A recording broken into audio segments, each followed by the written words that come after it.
Hey, thank you for joining me for this episode of the Get Me Ready to Buy podcast. Today we're going to be talking about what sellers want from a buyer when selling their home. But before we do, let me remind you about the buyer success path. We talked about that in episode 1. There are 6 parts to the buyer success path. Partner with professionals, plan the money, pick your place, persevere through close, possess your home, and protect your home. You accomplish those 6 elements, you'll be successfully in your own home that you're getting to live in, build equity in, and build memories in. Buying a home is exciting, but the process can be overwhelming. Trying to understand all of the paperwork, financing, and what you need to do can be stressful. Without knowing what you're doing or where things stand, it's hard to move forward. Or worse, you could make a mistake that costs you thousands of dollars. That's where the Get Me Ready to Buy podcast, hosted by Jeff Jones, comes in. Jeff is a realtor, coach, and entrepreneur. He helps take the guesswork out of home buying by providing you with the details, resources, and professionals that make the process easier to understand so you can successfully buy your next home with confidence. Now here's Jeff. Okay, so I talked about that today we're going to be covering what sellers want from home buyers. And let's just jump right in. Put yourself in the shoes of a home seller. Maybe you've sold a home before. Pretty much when you're selling your home, you want to make as much money as possible, selling your house as quickly as possible, spending as little money as possible doing repairs or getting it sold. That's the bottom line. So every seller wants that. The same thing if you're out looking for a car, the car dealer wants to make as much profit on selling that car as possible. You want to get a car for as smallest price as possible. It's the same thing with buying a house. The seller wants as much money as they can get, and you want to pay as little as you can. But beyond that, what is it sellers are looking for in a buyer? The first thing I believe sellers are looking for from a buyer buying their home is they want a buyer to bring a strong, clean offer. What does that mean? A strong offer, an offer at or close to or above the list price, reflects that the buyer values the property and values the seller. You may not even know the seller, but the time and the energy they've put into living in that home, taking care of that home, and getting it ready. An offer coming in close to or above the list price lets them know that you, as a buyer, value the property. A strong offer also ensures that the seller's going to receive a fair price for their home. We do the best we can helping sellers price their homes. Real estate agents like me, realtors, we do the best we can helping sellers price their homes. But at the end of the day, the final value is going to be determined by an appraiser, and that's only going to matter depending on the conditions of the offer that you made and what the lender is willing to lend the money for. If you want to pay $300,000 for a house that an appraiser says is only worth $280,000, you can pay $300,000 on the house.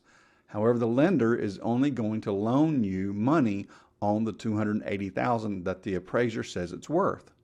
So a strong offer ensures that the seller is going to get a fair price. They don't want you to take advantage of them, and they're not out to try to take advantage of you. But they want to get a good, fair offer on it, and that offer is going to be a financially sound offer, meaning that it's going to be an offer that you can actually afford. A clean offer is a lean offer, and what I mean by that is there are minimal contingencies or requests on your part to the seller. There's already going to be built into it at least 2 contingencies unless you, as the buyer, waive those contingencies. One is going to be a home inspection. You are protected by making an offer and getting it accepted to buy a home. You're protected by a home inspection should you choose to get one. Every state varies based on what you can do based on that home inspection. But in my market, if you were to get a home inspection on a property and you were to uncover something that the seller did not make you aware of, or maybe it was worse, and then maybe they didn't even know about it. They didn't hide it from you. They just didn't know it. A home inspector finds that, then you have some negotiation power to come back to that seller and say, hey, I still want to buy the house. I still want to buy it at that price, but here's a few things I want you to fix, or I want you to give me some money back for. So instead of you spending $4,000 on it, you refund me $4,000 at close, or we adjust the sale price, and I'll take care of fixing those things as long as it's not an appraiser required. But a clean offer says you're not asking for everything. You're not saying, hey, I want you to leave all the furniture and I have all this and all of that. So common contingencies are going to be the inspection contingency, the appraisal contingency. There's also going to be a contingency in there that if you as the buyer aren't able to get funding, and there's a few reasons why you couldn't get funding. Something happens to your credit score, your job, in your life that the lender's underwriting at the end of the day refuses to loan you the money to buy the house. That could put a kink in those plans and cause you not to be able to buy that property, and you're protected from that. That's a contingency built in there. If you're trying to sell a home in order to go buy a home, that's going to be a contingency built in, because you're not going to be able to get financing if your house that you're currently selling doesn't sell. You're protected in there. But a clean offer is a lien offer, and there's not a lot of that in there. If a seller gets two offers for the identical sales price, nobody's asking for help with the paying part of the buyer's closing costs. They're offering the same earnest money. They have letters of pre-approval. They want to close on the same day. Everything is the same in there. However, if one of the buyers is asking for a home warranty and is asking for time to get their home sold, more than likely the seller is going to go with the buyer with the cleanest offer. So try to have as lean a clean offer as possible when you're making an offer. No or minimal contingencies in there, and this lets the seller know that you're serious, that you're a serious buyer. So they need to give some real strong consideration to an offer you bring, because you're not asking for a whole lot. You're offering them what they're offering to sell the house for, or at least close to it. It's just a really good offer there. So they're going to want to know that you as a buyer are bringing them a strong, clean offer. The second thing that a seller is going to want from a buyer is financial stability. Now, home sellers want to work with a buyer who is financially stable and who can demonstrate their ability to secure financing. They want to avoid any issues with financing falling through during the sales process. That's possible. I see it all the time that properties are back on the market in our MLS, the multi-listing service. Properties are back on the market, and it says in there, buyer's funding fell through. Buyer couldn't complete the purchase. No fault of the seller, nothing wrong with the house. It's just they accepted an offer. That buyer went further into the process, and they ended up not being able to get the loan. Now, you get a pre-approval letter, that is still not a 100% guarantee that that lender is going to loan you the money. However, at the end of the day, with as much due diligence as they can do on the front end before you have an accepted offer, they feel like that you're going to qualify and you're going to be able to buy that house. So that seller wants you to be able to demonstrate that by showing a pre-approval letter saying, hey, this person, based on everything we know, they can buy a house worth $300,000 or $350,000 or $280,000, whatever that amount is. So if you're pre-approved for $350,000 and you're offering $330,000 for a house, that doesn't mean that the seller needs to hold you to $350,000. That just says that, hey, you can look up to that high, and it lets them know that you're being frugal if you're approved for $350,000, but you're looking for $330,000. Lets them know you're being frugal there, so they want to see a pre-approval letter there. And sometimes the pre-approval letter just says that you're approved up to the amount of that offer. Lenders different. Some will give you a blank letter up front. And some lenders I work with, when I have a property under contract for a buyer, I contact that lender and say, hey, can you send me a pre-approval letter? And that pre-approval letter is going to have in it the amount that we're offering. So they don't know what that ceiling is that you as a buyer have been approved for. It just says, hey, we're offering $325,000 for this house. It says, hey, Mr. Seller, Mr. Buyer, Miss Buyer here, they're pre-approved for $325,000. We're good to go. That seller might also ask for you to show them proof of funds. Most of the time that happens if it's a cash offer. However, if you're going to be out $20,000 on a $300,000 house, that's about $9,000 to $10,000 for a down payment, another $9, $10, $11, $12,000 for prepayments and closing costs at the end of the day. If they're going to tie their house up and pull it off the market, off of advertising, getting other buyers in there to take a look at it, to possibly get another offer or a better offer, if they're going to do that, they might want to know, hey, does this buyer have $20,000 in the bank? I want to see proof of funds from their lender or from their banker that says, hey, they actually have the money in the bank. Not just that you have a lender that's going to loan you money, but do you have the difference to make that up? Some buyers I work with don't have that on the front end. They get it through that process, either by the seller paying some of their closing costs or by getting a loan product that helps cover that down payment or getting a gift from a family member. Whatever, or using a bonus from work or a refund from income tax. You may not totally have all that, but I wouldn't be surprised if you don't run across a seller every now and then that says, I want to see proof of funds. And if you're paying cash, you're definitely going to need it because that's the same as a pre-approval letter. Hey, thank you for hanging with the Get Me Ready to Buy podcast so far. You need to know how ready you are to buy a home, so get your score at readytobuyscore.com. You'll pick a few statements, get an email telling you what your score is and what you need to focus on to get ready to buy a home. If I can help you in my market, which is the Mid-South, the Memphis metro area, please let me know.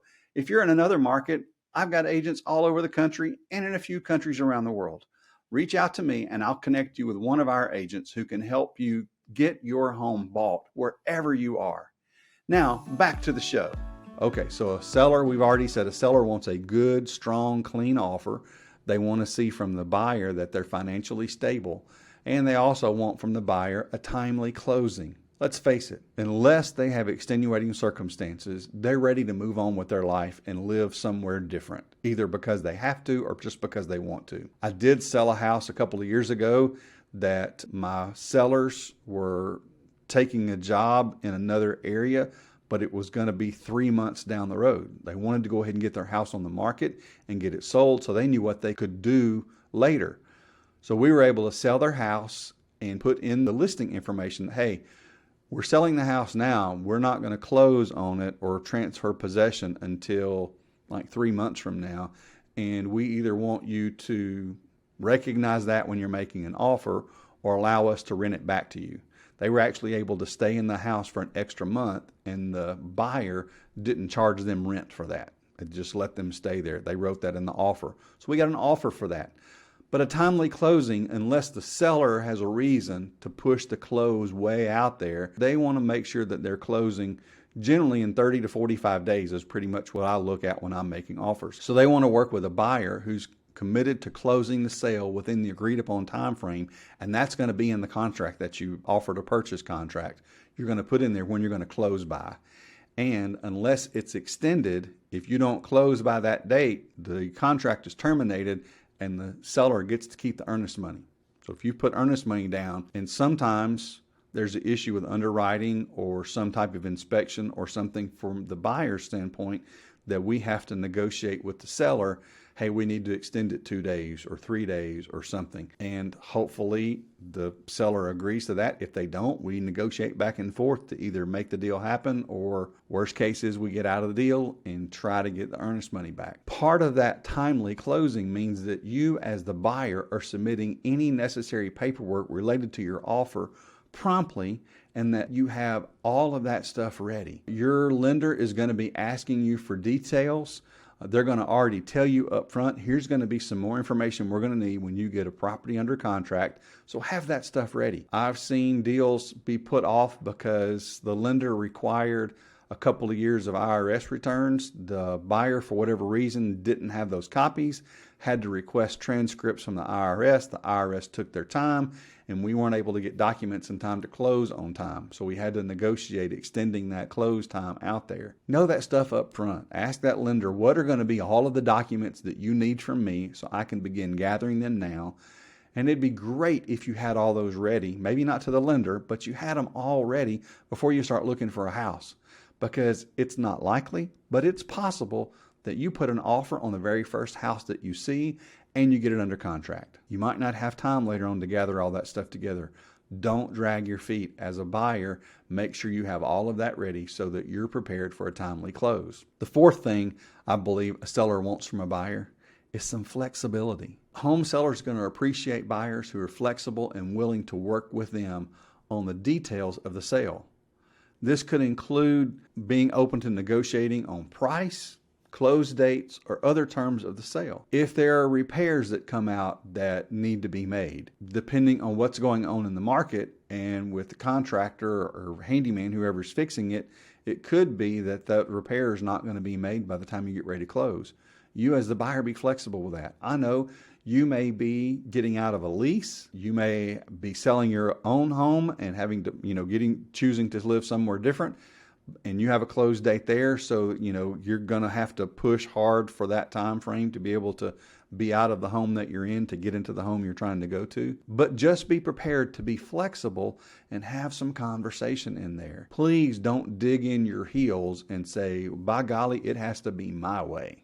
Because number 5 is sellers want buyers to demonstrate a win-win attitude. And a win-win attitude means that nobody is looking to benefit at the expense of the other person. The chances are you don't know the seller.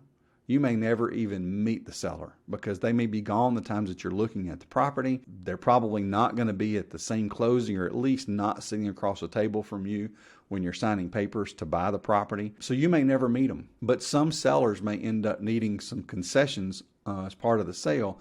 And so be prepared to for any of those potential requests that come. Maybe the job transfer didn't happen, or they're moving into a brand new construction home and weather has delayed that for 3 weeks and they need to extend or maintain possession. If you can, be flexible, be nice, treat them the way you would want to be treated. And I know sometimes you can't because of extenuating circumstances, and we'll do the best that we can, but it just can't be done. Also have a win-win attitude on the repairs after the inspection and after the appraisal. The appraiser requires, if you're buying a house for $280,000 and the appraiser says it's going to appraise for $280,000, but here are 3 things that need to be repaired, the seller pretty much doesn't have a choice if they're going to sell it for $280,000 but to make those repairs, because the lender is not going to lend you the 97 or 96.5% of the purchase price of the $280,000 without those repairs being done.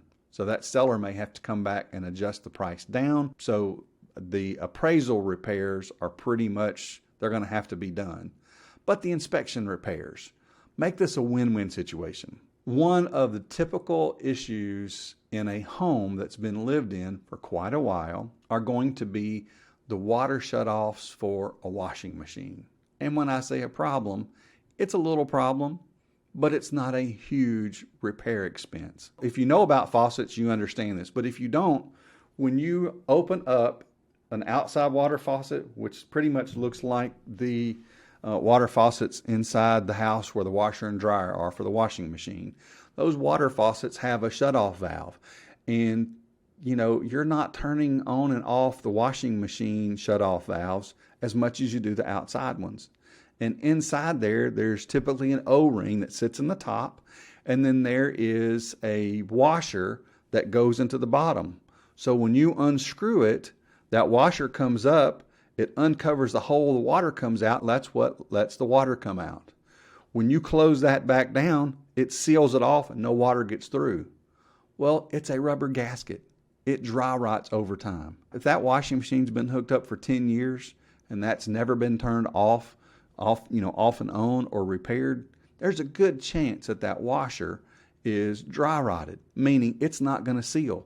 Water is going to leak out a little bit. Your home inspector is going to report that there is a slight leak at the cold or hot water for the washing machine shutoff valve. That's fairly normal. If you know how to do it, it's $2 or $3 for parts and not even 10 minutes to fix. I try to ask my buyers, don't go in demanding that to get fixed. That's an easy fix for a handyman, a plumber, maybe even you if you're a little bit handy. Be reasonable. Make this a win-win. Don't come back and nitpick every little bitty thing. On an inspection report, look at those things that are going to drastically hamper the value of the property or create a safety issue for anyone inside the home. Look at those big things. Have a win-win attitude. You're also maybe going to have to adjust the final price after the inspection and appraisal. It's not just about making those repairs.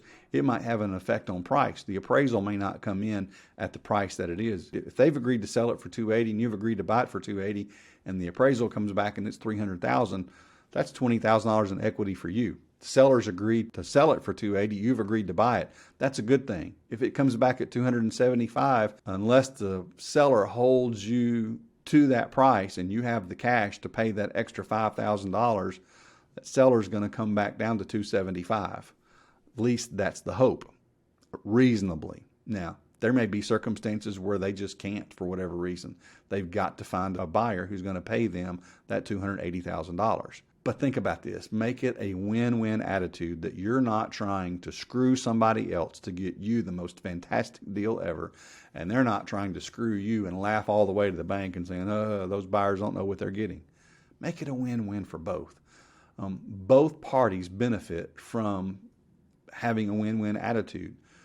The sellers are going to get a fair price for their house in a great time frame. You're going to get a good house. It's not going to be, major issues you're going to have to deal with, at least known issues. Surprises can happen.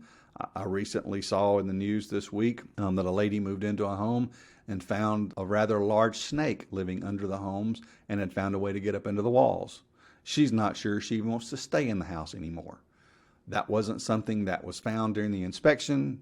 The previous owners didn't know the snake was living there, but that's an extreme situation. However, things can happen. And having a win-win attitude encourages cooperation, collaboration, and mutual trust so that everyone involved gets a good deal and is satisfied. They're able to reach the goals that they have. And part of that win-win, it's a mutual respect for each other's needs. That seller is selling for a reason. A job relocation, lost a spouse, inherited it from their parents, building their dream home and moving in. You have a reason to be buying that house. Both parties need to respect the needs of each other, their interests, and understand that the success of one party doesn't have to come at the expense of the other. Please have a win-win attitude about this and work with a real estate agent that has a win-win attitude, not about getting their way and coming out at the end of the day going, well, I won that one. This isn't the big game in NFL or Major League Baseball World Series or anything like that. We're not looking for a loser at the end of the day. We want both parties to win and be happy with what they got out of this agreement. Okay, that was long on that one. So let's wrap up this final element that I believe that sellers are looking for in a buyer, and that's going to be clear communication. It's essential that everybody involved be open and honest about their expectations, their needs, and concerns to ensure that all the parties are getting the most out of the agreement. And that's what it is. It's an agreement for you to purchase a home and for them to sell their home. If that's the case, and if something happens, you have a real estate agent, make sure you keep your realtor updated and make sure that realtor is keeping the listing agent updated. Let them know what's going on so that they can make informed decisions. If you have a hiccup with underwriting and the lender asks you for something that you can't get to immediately and it's possibly going to delay close, have your agent reach out to the listing agent and make the seller aware of that on the front end. Say, hey, just a heads up, we might be having to extend, so just, maybe delay the movers coming, or we'll hopefully have an answer in a couple of days. But be courteous and make sure you communicate with them clearly on that so that they can make the best decisions they can moving forward. And avoid any unnecessary stress or conflict during the sales process. You don't need to be showing up at the seller's house asking them all kinds of questions. Many times, the home sales I've been a part of, the seller has allowed their information to be given to the buyer. If the buyer has any questions about the property, after it's closed, they can reach out. But that's not a license for you as the buyer to bother, harass, berate, do anything like that to the seller. It may be asking them a question, especially if they built or did any remodel, that they have intimate knowledge about the house. You might be able to help them out with that. We're selling my mom's house right now. My father passed away almost a couple of years ago. It's a house that they built back in 2000, and many of the lights in there are dual switches, meaning you can turn it on and off at this side of the room or on and off in this side of the room. Sometimes it's not easy to find, and the lights way on that side of the house could be coming from a switch that's way over here. I mean, I had to ask my mom where some of those switches were. I didn't grow up in this house. I wasn't around at the time they were finishing it, but I've had to ask, where are these? It's probably going to be good for that buyer to be able to reach out to me or reach out to my mom to ask some questions about the house for them to get to know it. We want to be able to have clear communication with somebody who is being courteous and polite. So remember those things. So again, make sure that when you're buying a property, when you're buying a house, that you're thinking about what that seller is going to need, and you be the buyer that brings a clean, strong offer. You be the buyer that is demonstrating that you're financially stable and can make this purchase happen. Be the buyer that is considerate of a timely closing for the seller. Be the buyer who is flexible in the negotiation, who is demonstrating a win-win attitude, that you're not trying to gain something at the expense of the seller. And be the buyer that communicates clearly throughout the entire process, especially if there's a hiccup. Make sure you communicate that clearly. Hey, thanks for joining me today for this episode of the Get Me Ready to Buy podcast. On our next episode, we're going to be dealing with an aspect of the buyer's success path about partnering with professionals. And we're going to be talking about choosing a buyer's agent to work for you. That's somebody just like me to work on your behalf to help you buy a home. Have a blessed day. Hey, thanks for hanging out with me today on the Get Me Ready to Buy podcast. Hopefully you found all this information helpful to you, and it's made a little more sense out of what it takes to actually buy a home, and you feel a little bit more confident about your home buying process. Now, again, as I shared earlier, if I can help you buy a home in the Mid-South or find you an agent wherever you are, just reach out to me at midsouth.homes or whatever link is here on this podcast or down below in the YouTube channel. If you're listening to this on a podcast, I just mentioned the YouTube channel. There is a Get Me Ready to Buy YouTube channel where you can actually watch the podcast if you'd rather do that.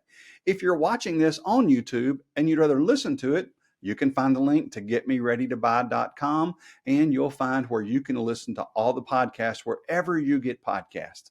I hope that you'll also rate and review the show. There's a link here in the show notes or here where you can review the show and rate it so that others who are looking to buy a home just like you can find it, especially if you found it helpful. And I would love a 5-star review if this has been helpful to you. The other thing you can do is remember to get your score at readytobuyscore.com. And as always, hit the subscribe button so that you are the first to find out the latest information about what it takes for you to be ready to buy a home. Have a blessed day.